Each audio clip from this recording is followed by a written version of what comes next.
Thank you for joining me for your September Astro Tarot forecast. I am shuffling a new deck called the Tarot de Marseille. It's a French deck, and I'm getting used to the depictions, but I love the color on the back. It's a nice lavender, so I'm working with this deck this week. And the French in me is connecting to en français of the tarot. Let's start the month with a transit for Mercury, because Mercury is direct in September. I have to get used to looking at this camera instead of the top. I'm so used to looking up here, but I need to connect with you this way, so bear with me on that. Mercury makes a transit out of Leo into the sign of Virgo on the 5th of September.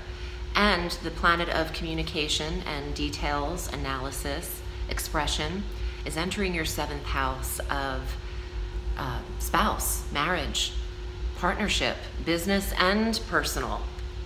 So expressing your feelings to your significant other, communicating, and if you're single, this is a beautiful energy for online dating or setting up a ton of dates with potential suitors and just kind of analyzing the red flags that are thrown your way. There's always a couple, I feel, on every date, and that's vice versa. You know, it's very bizarre to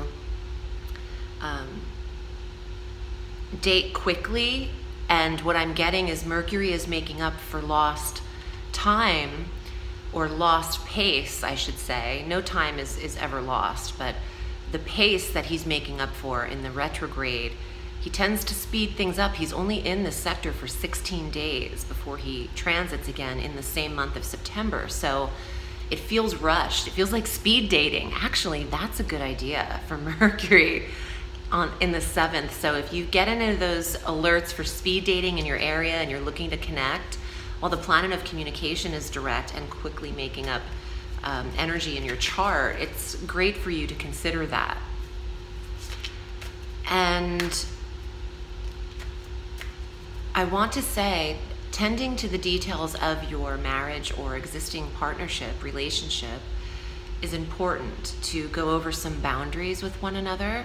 And I'm getting that maybe more so in business, but there could be some legal boundaries that need to be discussed in business partnerships, and you're both understanding each other.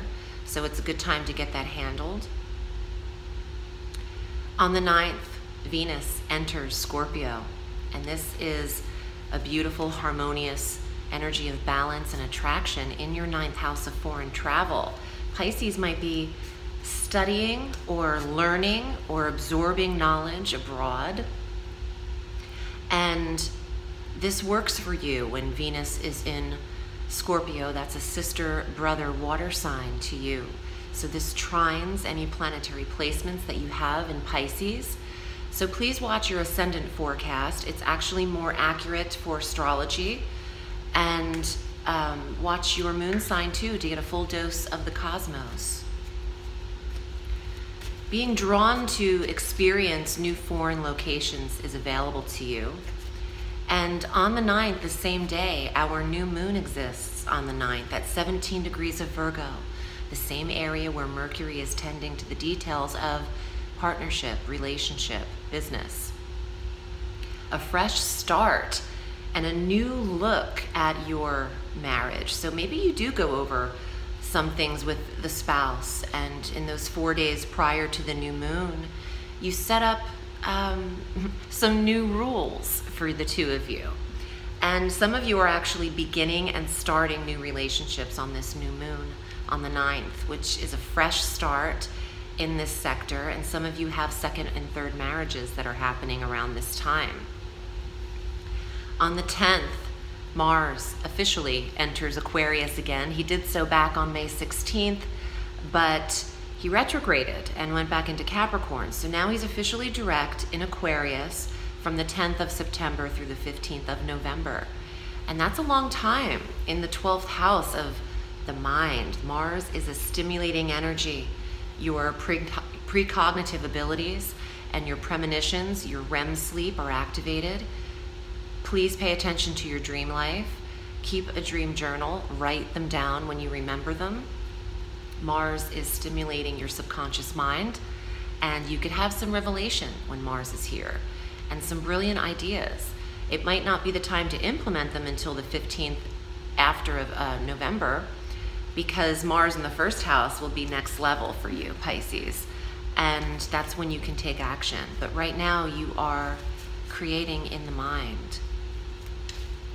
On the 21st, Mercury moves out of that partnership sector and enters the sign of Libra, where he can then tend to your intimacy. This is a lot of risky talk for sex talk and expressing what your desires and needs are in the boudoir. And Mercury in the 8th could also see some details in shared resources, tending to your investments. Where is your money? And get a firm grasp on interest rates, IRAs, fidelity accounts, where your money is, and because people have control over it in the 8th house. It's, you know, corporate structures or E-Trade. Get a line on your stocks or whatever you're doing with money. And if people owe you money, this is the house of loans and restitution and all of that. So make sure you are checking in with these people and establishing pay periods or pay dates, paybacks. The following day, on the 22nd, the Sun joins Mercury and enters the 8th house. Pisces is intimate. Pisces is connecting privately. This is a private sector, quiet too. So you might be behind the scenes, behind the closed doors of your bedroom. And where the Sun goes, that is our life force. That is such a powerful energy. We wouldn't live without it. And you want to protect your money, your privacy, and your intimate relationships. And that's through the 20th or 21st or so of next month. On the 24th, we have our full moon at 2 degrees of Aries. And that's closure to the 2nd house. Putting away self-deprecating words and judgment of yourself is important. Closing the door on negative speech and ending some of these money accounts, or after you've tallied some of your shared resources, you're reinvestigating your budget, and that's the 2nd house. So maybe putting an end to overspending is important for Pisces for the full moon. Let's get to the tarot. I'm shuffled. Let's see what comes up for you. If you'd like a private reading with me, consider booking with me. I'm at audreyalison.com, and I read all through the week. And also the links for my other courses and my Vimeo on-demand medium messages, as well as this song that you hear. I've been getting some responses about the introduction song. It is something I've written and recorded years back, and it's available for purchase at Bandcamp, and the link for that is below as well. Thank you for your support. Pisces and Pisces rising. Well, look who's back. This guy came up in a couple other readings. And this is the Reine des Coups, which is the King of Cups. Water, Pisces, Scorpio, and Cancer. So this card is here to symbolize Pisces. Let's give you a better look at him. King of Cups. What else is here? The 8 of Swords. Look at this. This is kind of weird. I feel like this is another reading, exact order for another sign, and I've been shuffling this entire reading. That's so bizarre. So the 8 of Swords is where you feel restricted. And it's a card of boundaries. So I mentioned that earlier. What is creating you to stand in one place? Something is restricting you or limiting you. This could be a boss figure, and maybe you're renegotiating, or maybe it's another relationship that you have. Maybe it's your relationship or partnership, business or personal. And there's something you need to discuss. There's rules, or I got that earlier too. Pisces is going over what works for them and what doesn't. Oh, beautiful, La Luna. this is your card in the tarot, Pisces, the moon.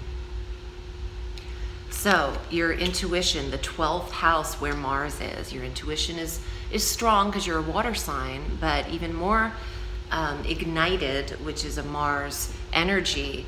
So pay attention to dreams. Like I said, wow, the tarot is really, these cards are connected. And you have more. Let's see. I had to figure out what a lot of this stuff means. Oh, I know the numbers. This is the Empress. L'Imperatrice. It's the Empress, number 3. And wow, another major arcana card next to the moon, fertility. Some of you are fertile, and if you don't want to get knocked up, I would suggest using protection while Mercury and the Sun are in your 8th house of sex and intimacy. And if you do want to get pregnant, this is a really powerful time from the 21st through the remaining month of September. You could be coming into motherhood, pregnancy, fertility. Also blossoming fruition in what you've been privately manifesting or conjuring. I love that word. So keep private what you don't want others' energy in. And I feel like creating some privacy boundaries and limitations of what other people can know about you or discover or investigate even, because the 8th house is that investigative, intriguing energy. So maybe Pisces is putting up gates in their yard, is literally creating boundary. You're the only court card that showed up. So I'm feeling this is here to represent you, but you might also have a partnership that's water. Water signs tend to attract one another. And this is your card here to let you know, trust that instinct through the month of September, and it'll be a powerful time for you. I hope this was helpful, Pisces. I'm wishing you a beautiful month. Remember, the sky is limitless, so reach for the stars.